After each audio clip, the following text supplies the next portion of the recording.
Hi, I'm Karl Principal Broker at Kline May Realty. Thanks for joining us for another Q&A with Kline May. Today our coffee comes from a roaster called Chameleon.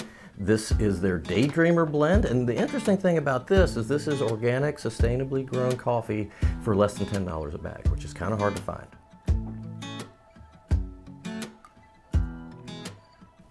And that's really good.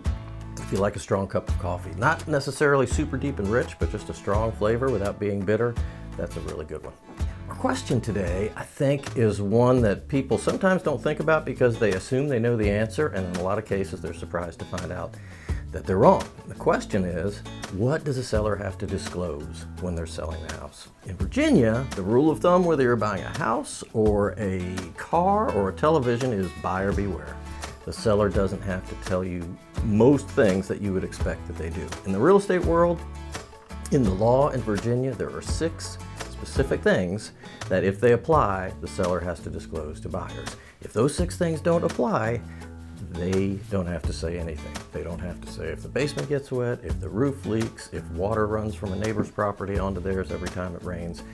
Any of those things, even if they know good and well that that's the case. So that's why it's very, very important for buyers to get an inspection, to ask their agent every question they can think of about the property, the neighborhood, and those type of things. The 6 things that a seller is required to disclose, which really only a couple of them apply in our area here in the Shenandoah Valley, are whether you're near a military air base where there's excessive noise, and that has to be military, not just a public airport, whether there are current building or zoning violations of which the owner is aware and they're not fixing, if there's a lease pendens on the property, which is an public announcement that there's been a lawsuit filed challenging the property rights or the ownership of the property, if the property had previously been used to produce methamphetamine and hasn't been remediated in an approved way, if there's a stormwater management facility on the property that requires maintenance, where other people are going to have to be coming onto the property to service it, that needs to be disclosed. And the last one is fairly new, and that has to do with floods. So it used to be that even if a seller knew their house flooded frequently, they didn't have to tell prospective buyers about that.